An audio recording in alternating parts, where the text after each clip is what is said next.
Bonjour Christelle. Bonjour Tom. Alors nous sommes arrivés au 113e Citrep, hein. On a loupé un samedi mais c'est pas grave, hein. Bon c'est comme ça, t'étais occupé sur le front. On est le 3 novembre 2018 hein, et bah, la situation, on parlait du front là, n'est pas franchement meilleure, hein, c'est le moins qu'on puisse dire. Évidemment, on ne cesse de le répéter, mais tout porte à croire que les choses ne vont pas non plus s'améliorer dans l'avenir. Donc, Non, je pense pas, surtout vu le brin que l'Ukraine est en train de mettre avec les élections qui doivent avoir lieu ici dans 8 jours, hein, donc semaine prochaine. En tout cas, du 27 octobre au 2 novembre, l'armée ukrainienne a violé le cessez-le-feu en RPD à 154 reprises, donc on est à un chiffre près, hein, la même chose qu'il y a 2 semaines en arrière, ouais. Durant lesquelles elle a tiré 158 obus de mortier de 120 mm et 82 mm, donc là on est un petit peu moins, mais par contre ils se sont rattrapés avec 17 obus de char d'assaut. Oh là là. Tirés justement sur Sarhanka où on se trouvait pendant 5 jours, je vais y revenir, mais aussi des munitions de véhicules de combat d'infanterie en grande quantité, lance-roquettes, système de défense antiaérien, lance-grenades et armes légères pour un total de 1602 munitions, donc là on est un petit peu plus qu'il y a 15 jours. Il faut y rajouter les 19 violations et 238 munitions tirées par l'armée ukrainienne durant les dernières 24 heures. Ces tirs ont touché un grand nombre de localités de la République. À cause des bombardements de cette semaine, 2 soldats de la RPD ont été tués, pas de blessés et pas de victimes parmi les civils. 9 habitations ont été endommagées, principalement à Staro-Mikhaïlovka. Staro-Mikhaïlovka où justement l'armée ukrainienne a utilisé des drones. Ouais. Pour ces petites saloperies. Là, on remarque qu'ils les utilisent de plus en plus, donc on est en train de passer une espèce de guerre de drones. 15 ont été abattus cette semaine par la milice populaire de la RPD, dont 5 alors qu'ils volaient au-dessus du territoire de la République. Comme je vous le disais, des drones qui sont utilisés non seulement pour corriger les tirs d'artillerie, mais aussi pour larguer des engins explosifs. Donc c'est parfois des grenades, parfois des obus, parfois des engins improvisés.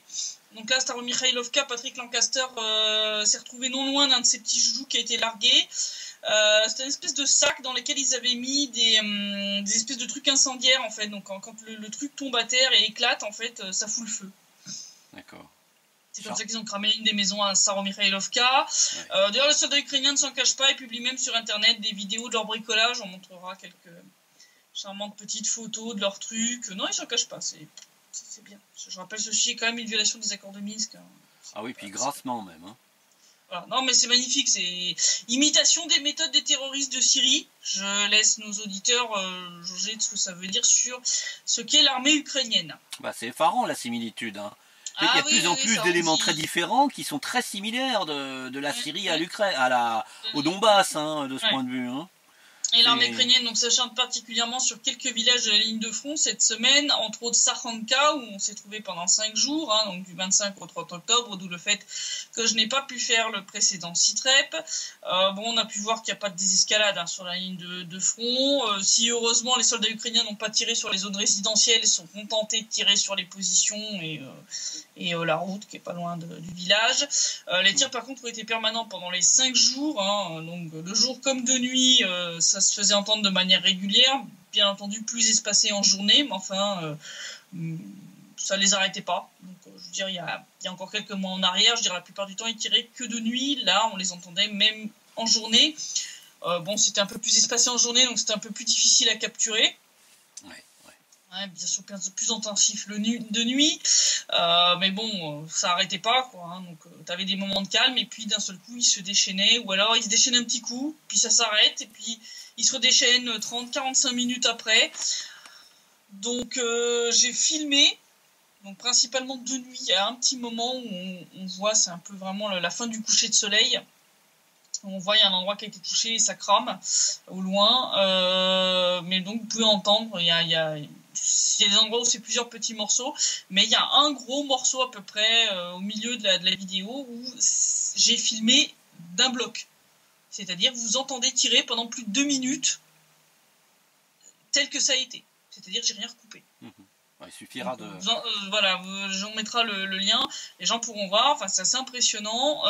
Donc au total sur ces 5 jours, Sakhanka a subi près d'un 6e des violations commises par l'armée ukrainienne sur l'ensemble de la ligne de front pendant cette période, d'RPD en tout cas, et a reçu un total de 151 munitions. Je rappelle, le comptage ne se fait que pour le calibre supérieur à 12,7 mm, donc on ne compte pas les tirs de Kalachnikov, dont entre autres les fameux 17 obus de chars d'assaut de 125 mm dont je parlais un peu plus tôt, 30 obus de mortier de 120 mm, 22 obus de mortier de 82 mm, 35 tirs de véhicules de combat d'infanterie et 29 tirs de lance-grenades automatiques, plus les tirs de mitrailleuses lourdes, tirs de fusils sniper et autres armes légères, un total qui ne tient compte que des tirs sur les positions situées près de Sakhanka. Je compte même pas Komitarnovo, Lininskoye et Oktyabr qui sont juste à côté. Si on ajoute ces 3 villages-là, on atteint quand même 404 munitions tirées sur une toute petite zone quand même qui est située en face de Mariupol et Chirokino en 5 jours. Je voudrais faire une distinction entre ce qu'on appelle les tirs d'artillerie et les tirs de chars, de véhicules de combat d'infanterie qui tirent en tir tendu, c'est-à-dire à l'horizontale. Le tir d'artillerie, c'est un tir en cloche, donc on a, si l'artilleur n'est pas très bon, on a des chances d'échapper à un tir d'artillerie. Par contre, un tir tendu, tir de char, même de char léger, c'est-à-dire des obus de 20 mm, ça peut traverser plusieurs maisons à la fois. Donc, le 125, j'ai déjà vu ce que ça fait sur les maisons d'ici. Généralement, une maison qui se prend un obus de 125 mm, tu peux finir de la démolir, quoi, parce que tout pète à l'intérieur, les murs s'effondrent. La vélocité de l'obus est telle que... Toutes les maisons que j'ai vues ici touchées par des obus de chars d'assaut, elles sont détruites complètement. Tu peux plus habiter dedans, quoi. Tu peux finir de les raser parce que tu peux même pas les retaper, quoi. C'est catastrophique. Donc je rappelle, c'est 404 munitions tirées sur 4 villages, le tout en 5 jours, alors qu'un cessez-le-feu est censé être en vigueur et que l'Ukraine et ses patrons occidentaux prétendent que Kiev respecte les accords de Minsk. Oui, comme toujours. Voilà. Bon, de leur côté, les soldats de l'RPD m'ont dit leur frustration, mais ils appliquent strictement les ordres qui sont de ne pas répondre à ces tirs de provocation. Donc ça les embête, mais ils appliquent les ordres. Bien que ces tirs n'aient pas touché les zones résidentielles, donc l'usage intensif des chars d'assaut, parce que les 17 tirs, ça a été le même soir pendant quelques minutes. Ça a été vraiment le 28 octobre, donc au soir, ils ont tiré les 17 en ligne, quoi. Donc, d'accord. Ils apparaissent d'ailleurs dans la vidéo que j'ai prise à peu près après 4 minutes 14. Le lendemain, on a recroisé Lyudmila, la femme qu'on avait aidée là, pour réparer ses fenêtres il y a quelques mois en arrière, et elle m'a dit avoir été terrifiée par ces tirs et s'être réfugiée dans sa cave au cas où. Je dois avouer que très sincèrement, quand j'ai entendu les tirs, j'ai filmé, mais j'avais vraiment la crainte qu'ils tombent pas loin, quoi, parce que là je me suis dit, ils tirent sur quoi les mecs là, parce que c'est quand même assez puissant. Donc tu les entends bien ceux-là, tu vois, c'est pas un tir sourd comme tu peux avoir avec d'autres armes. Je voudrais compléter une chose, c'est que les tirs d'obus de char sont censés pouvoir traverser plusieurs centimètres d'épaisseur d'acier. De blindage, de blindage. Là, si tu veux, de la brique, du moellon, c'est peanuts. C'est du beurre, quoi. C'est du beurre pour ce genre d'obus. Donc, comme je l'ai dit, durant ces 5 jours, heureusement, ni destruction, ni civils n'ont été touchés.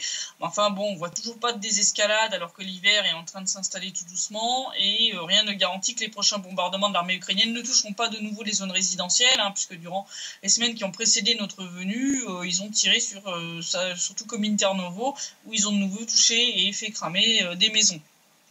Donc l'autre village qui a aussi été sévèrement touché cette semaine, c'est le village de Staromikhailovka, donc celui où se trouvait Patrick Lancaster, dont j'ai parlé un peu plus tôt. Le 29 octobre, donc à 14h, l'armée ukrainienne a utilisé un de leurs petits joujoux volants pour larguer une grenade incendiaire sur la zone résidentielle, brûlant une maison au 56 de la rue de Dnipropetrovskaya. Alors que les pompiers sont arrivés sur place pour éteindre l'incendie, les soldats ukrainiens, fidèles à leurs habitudes criminelles, ont de nouveau ouvert le feu sur les équipes du ministère des situations d'urgence. Les pompiers, quoi. Les pompiers, voilà. Pour les empêcher d'éteindre l'incendie, comme d'habitude, ils foutent le feu, puis après ils empêchent les pompiers d'éteindre l'incendie. C'est le truc habituel. Voilà. Donc là, cette fois, ils ont tiré avec un lance-grenade automatique sur les pompiers. Donc, résultat, les pompiers ont dû se retirer et n'ont pas pu faire leur travail.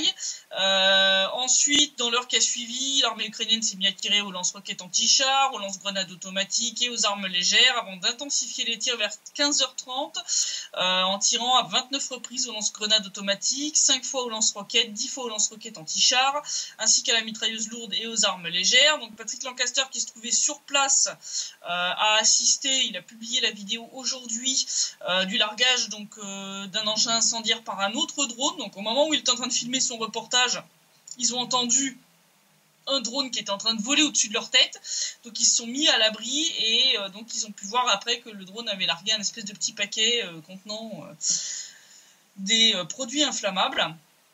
Et le tout avait foutu le feu, heureusement, juste à de l'herbe et au pied d'un arbre, mais si c'était tombé sur une maison, il faisait cramer une autre maison.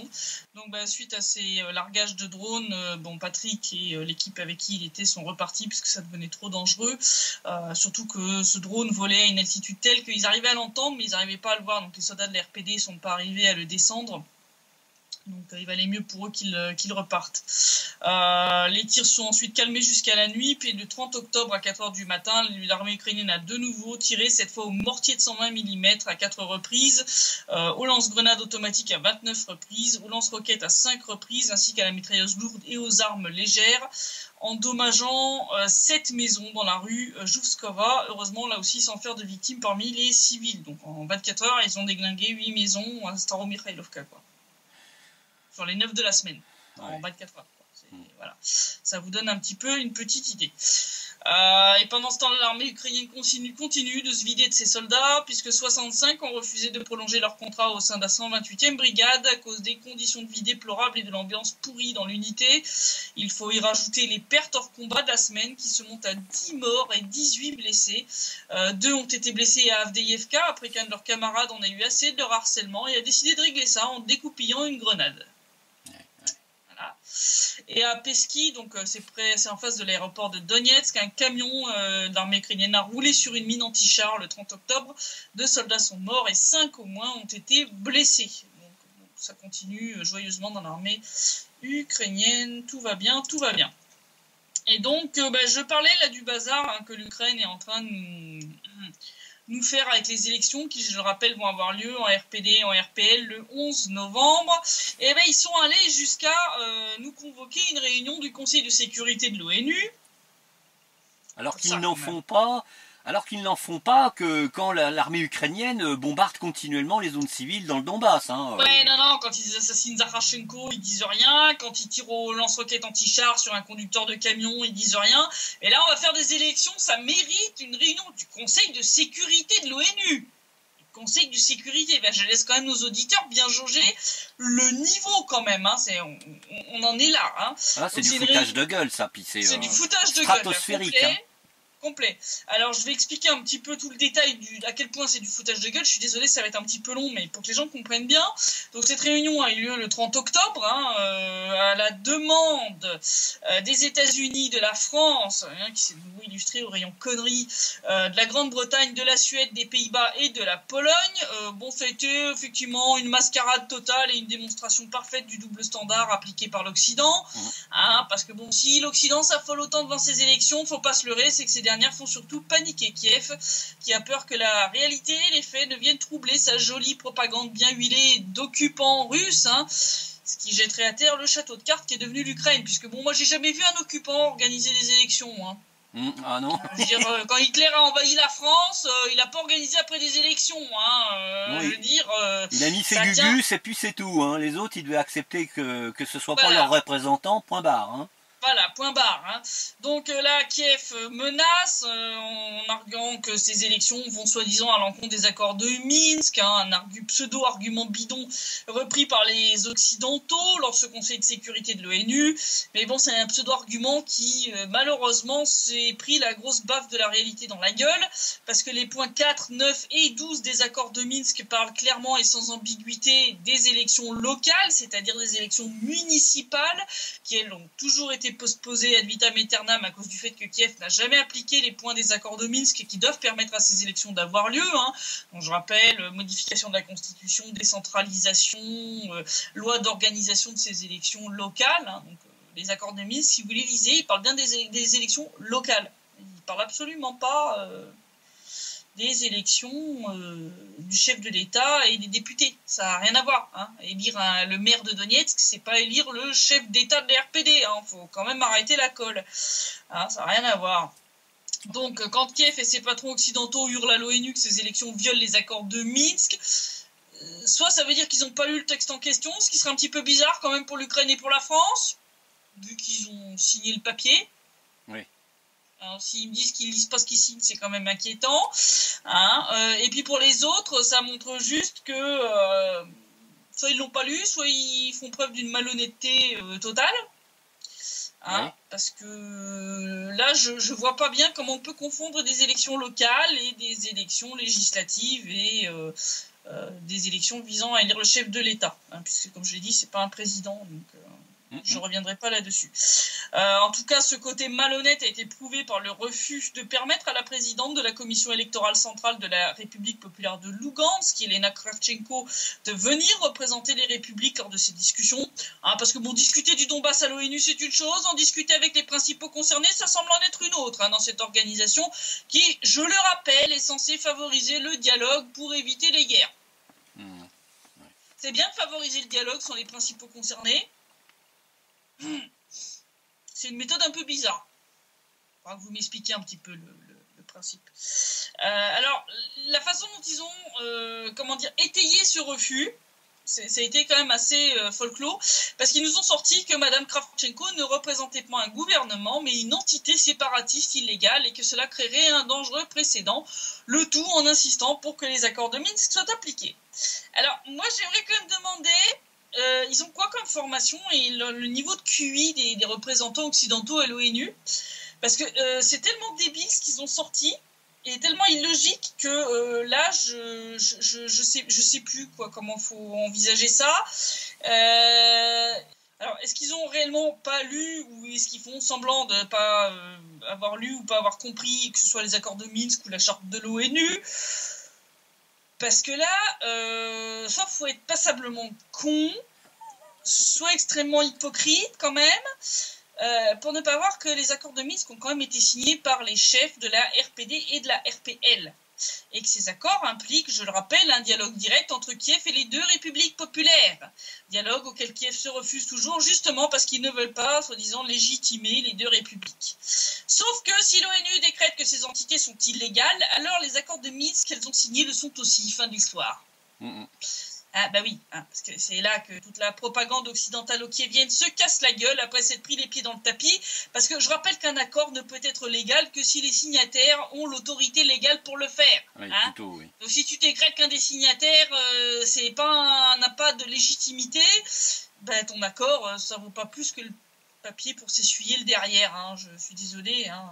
C'est un peu vulgaire ce que je vous dis, mais c'est quand même comme ça. En plus, l'argument mis en avant par les occidentaux de l'ONU à l'ONU pour refuser que Mme Kravchenko puisse venir s'exprimer, ça revient à nier que les RPD et les RPL rentrent pleinement dans la définition d'un État souverain de jure. Donc j'encourage nos auditeurs à aller sur Wikipédia regarder ce qu'est un État souverain de jure. Hein, donc c'est un État qui... pourrait être considéré comme tel au regard du droit international, pour être considéré comme un État au regard du droit international. Hein. Donc c'est pas la norme édictée par Bibi. Hein. Elle doit avoir un territoire défini, c'est le cas des RPD et des RPL, une population permanente, c'est le cas des RPD et des RPL, un gouvernement, c'est le cas des RPD et des RPL, et une capacité à entrer en relation avec des États, ce qui est le cas des RPD et des RPL, puisque je rappelle que nous avons des accords avec l'Ossétie du Sud, qu'on est en train d'en faire avec l'Abkhazie, qu'on a des relations avec la Russie, il y a le comité d'intégration, et que nous avons même des centres représentatifs dans différents États européens. Donc, déclarer que Yelena Kravchenko ne représente pas un gouvernement mais une entité séparatiste illégale, c'est quand même un très gros mensonge. Que les Occidentaux ne reconnaissent pas les gouvernements de l'RPD et de l'RPL, c'est une chose, mais ils existent et ils fonctionnent. Et vous pouvez nier leur légalité, ça n'y changera rien.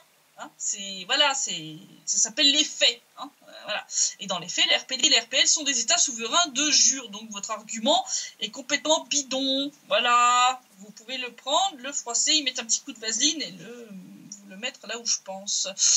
Voilà, voilà. Mais je suis pas sûr que l'objectivité soit leur souci premier. Hein. Non, pas vraiment. Quant au côté séparatiste, je vais quand même rappeler que l'ONU ne s'offusque des sécessions que lorsqu'elles ne vont pas dans l'intérêt des États-Unis.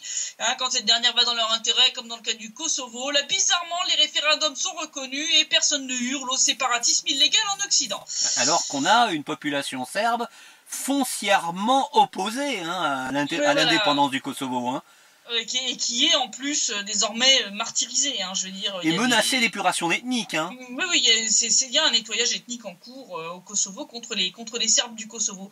Donc là, on voit quand même un double standard complètement ubuesque quand même, là c'est quand même grandiose.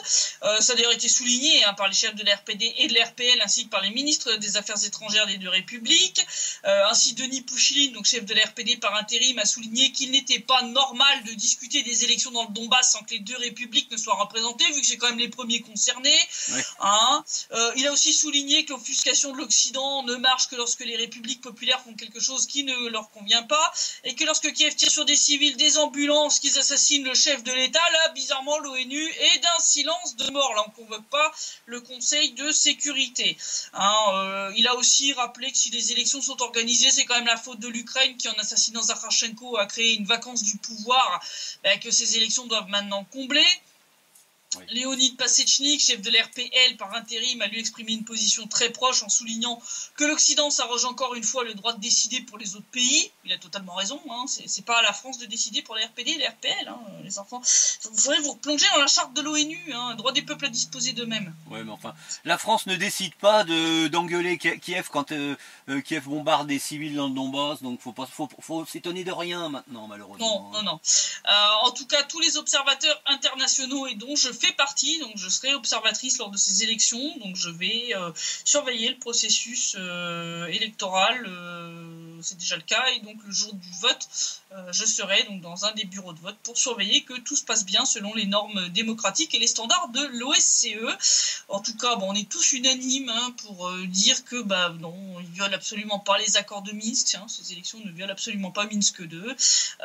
D'ailleurs, ça me fait un peu marrer que l'Occident sorte Minsk 2 du placard comme argument que quand ça l'arrange, en plus en l'interprétant de manière complètement farfelue, hein, parce que quand je vois comment ils l'oublient opportunément quand l'Ukraine les viole ouvertement, moi ça me fait un peu rire, ça me fait rire jaune. Donc je rappelle, hein, donc la RPD et la RPL sont donc pour moi des États souverains de jure et qu'ils ont le droit d'exister au nom des droits des peuples à disposer d'eux-mêmes, point numéro 2 hein, de la charte de l'ONU, hein, que l'ONU ou l'Occident le veuille ou pas, ça ne change rien, ça peut-être bien de vous replonger dans votre charte quand même, ouais. Commencer à l'appliquer.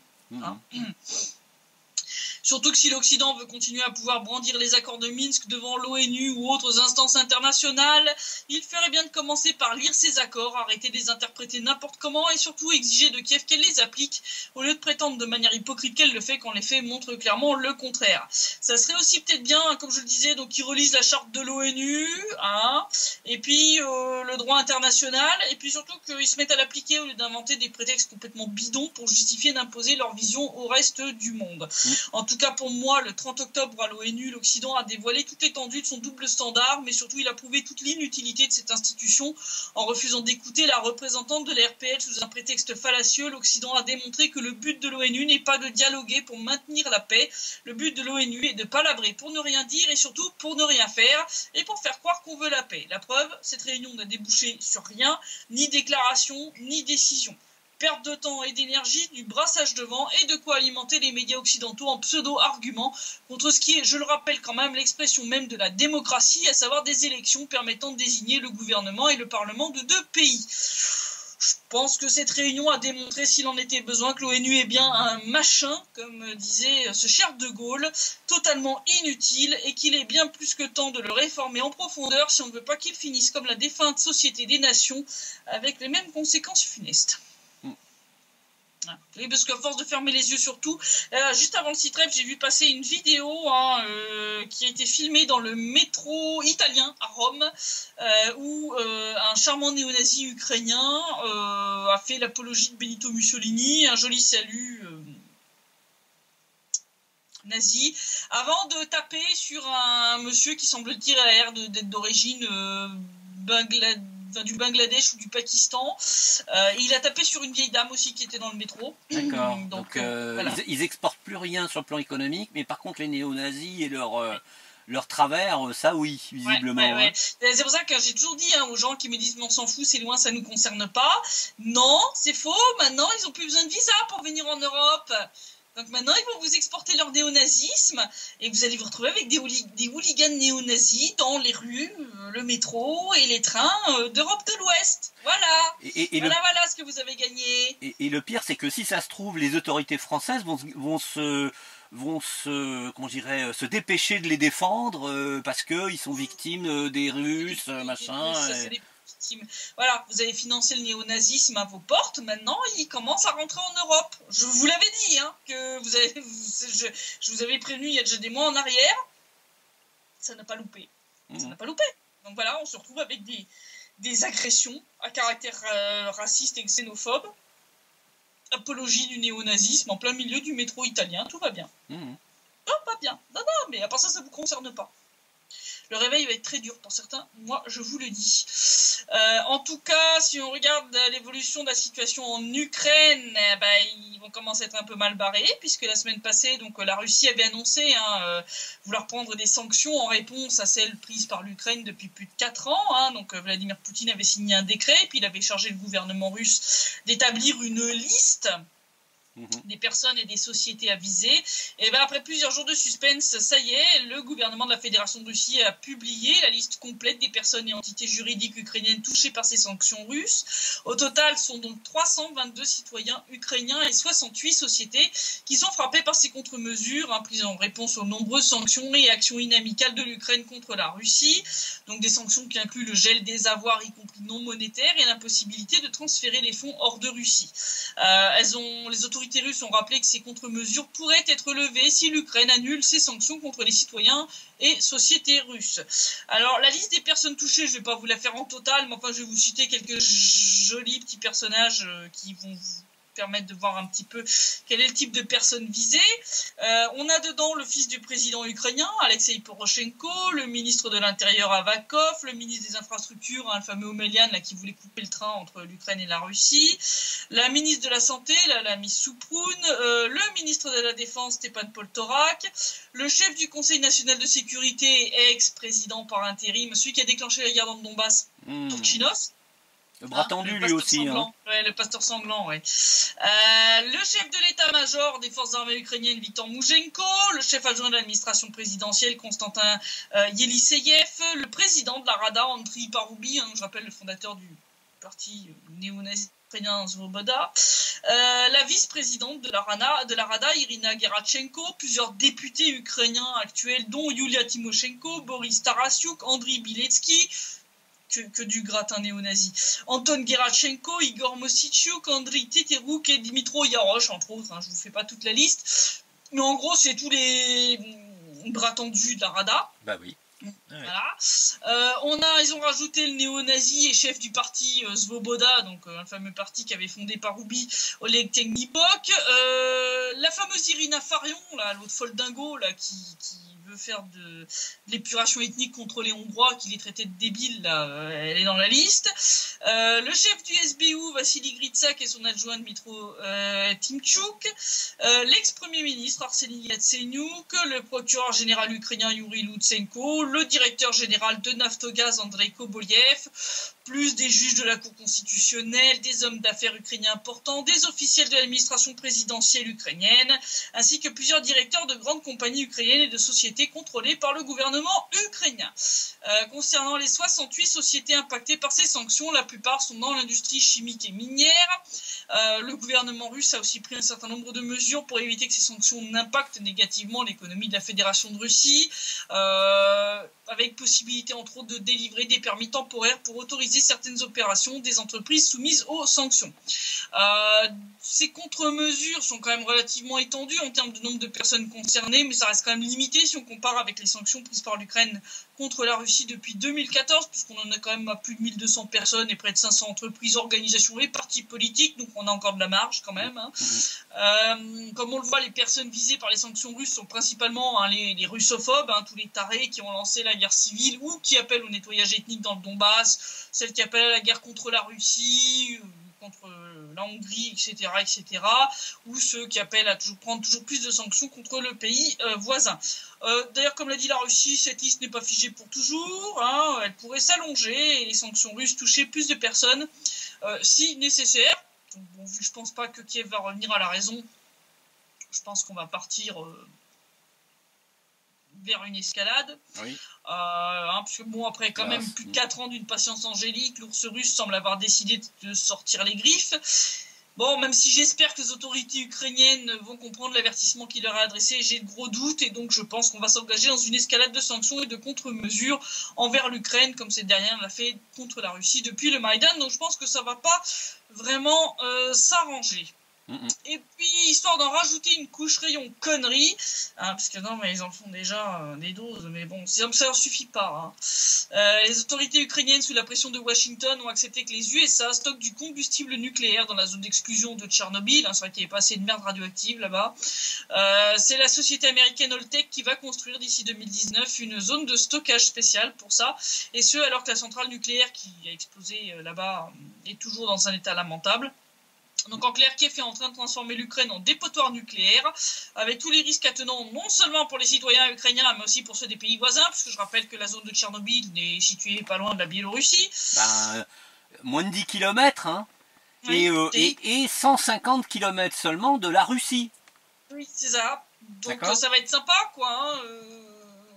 Pour les générations futures, oui, sachant que les vents vont principalement d'ouest en est, ça veut dire que si jamais il y a un incident, c'est une partie de la Biélorussie et une partie de la Russie qui va être polluée, et pas tellement l'Ukraine d'ailleurs. Même au niveau tu as toujours le risque d'une pollution des nappes phréatiques, parce que ces trucs de stockage, c'est souvent des trucs enfouis. Ouais. Donc si c'est mal fait, je te raconte pas, je te retrouve avec les nappes phréatiques complètement infectées. Et bon, ça se fout des frontières. C'est contrairement à ce que certains experts ont raconté avec le nuage de Tchernobyl. Non, ça s'arrête pas à la frontière. Merci à donc, si ça pollue les nappes phréatiques, la Biélorussie sera touchée. Ça c'est sûr. Donc je pense que Loukachenko va peut-être pas être très content, mais bon. Ah oui. Voilà.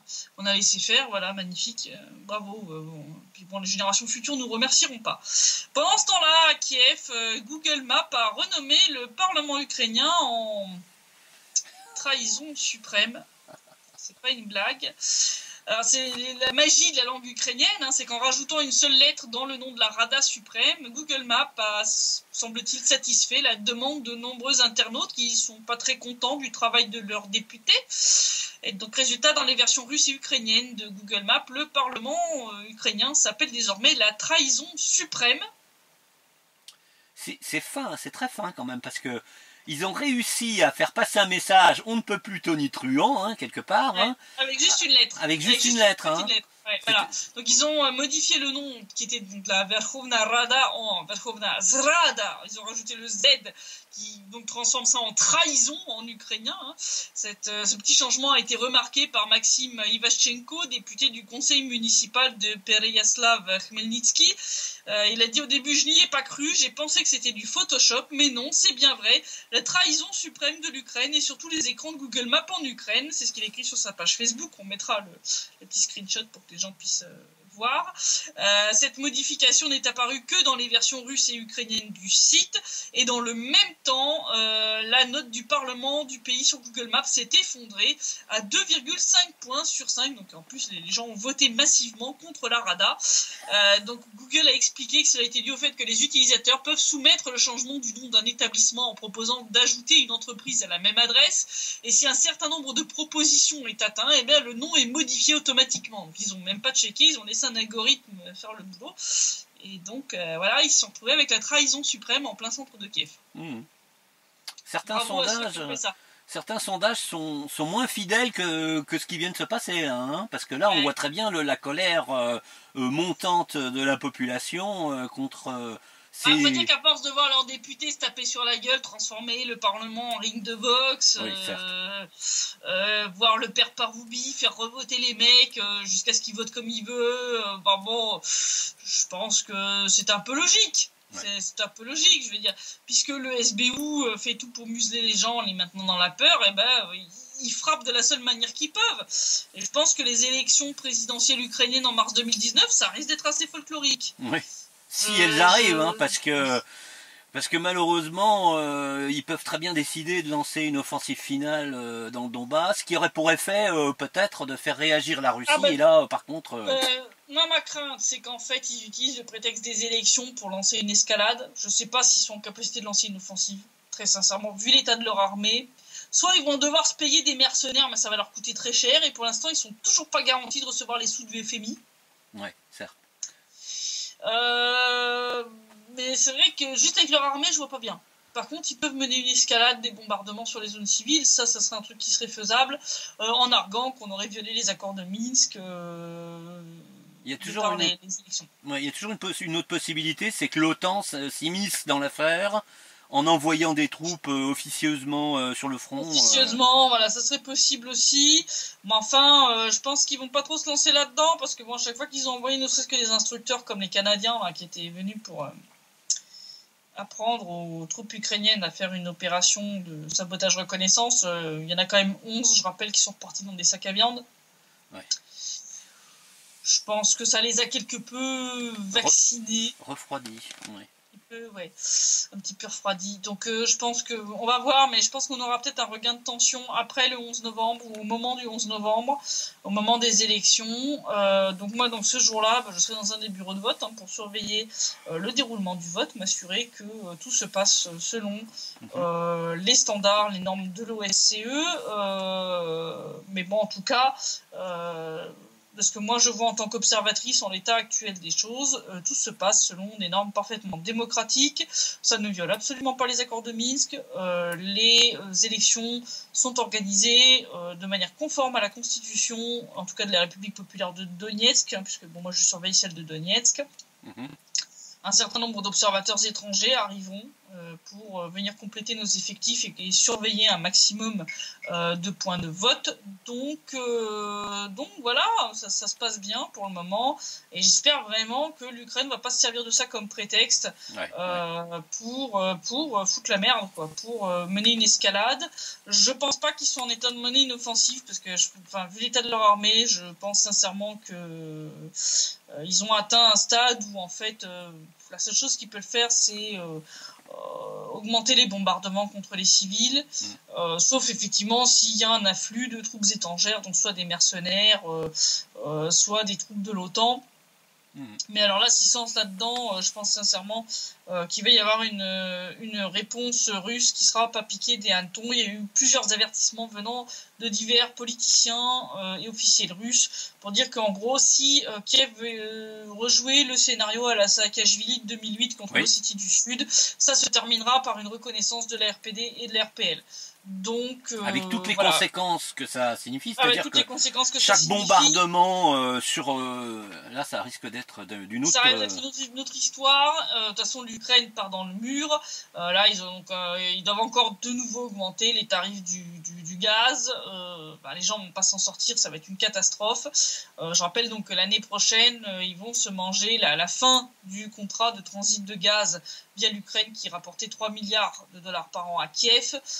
Ils ont des dettes dans des proportions phénoménales à payer d'ici la fin de l'année prochaine. La Cour de Londres doit se prononcer sur l'appel concernant la dette donc de 3 milliards plus les intérêts. Donc maintenant, on doit être à plus ou moins 5 milliards que l'Ukraine doit à la Russie. Ouais. Donc je ne vois pas comment ils vont s'en sortir. L'acharnement du FMI et des Occidentaux à filer un peu de pognon. Ouais. Ça s'appelle l'acharnement thérapeutique. C'est un patient cancer phase terminale, tu peux continuer à lui filer de la chimio. Ça sert à rien. Ça sert à rien, tu le sauveras pas. Vous faites que repousser l'échéance de quelques mois, et de prolonger les souffrances du peuple ukrainien, c'est tout ce que vous faites, et ça va très mal se finir.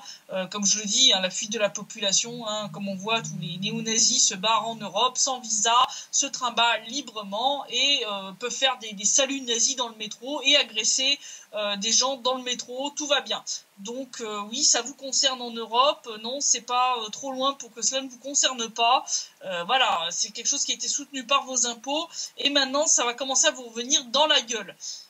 Voilà, je pense qu'il serait quand même peut-être temps de vous en inquiéter, de demander des comptes à vos politiciens, à vos gouvernants, à vos députés, pour leur demander l'usage qui est fait de vos impôts, tout simplement. Ça serait quand même pas mal. Voilà, donc je te dis à la semaine prochaine. Donc on fera le prochain Citrep juste à la veille des élections. Je pense qu'on aura déjà un petit peu une meilleure vue de la situation. Et vraiment, j'espère que l'Ukraine ne va pas se servir de ces élections comme prétexte pour cibler de nouveau intensivement les civils du Donbass. Et donc je te souhaite une bonne soirée et je te dis à samedi prochain. Et oui, mais je te souhaite également une bonne soirée. Je te remercie pour le Citrep. Et puis, à samedi prochain. Ouais. À bientôt. Au revoir. À bientôt. Au revoir.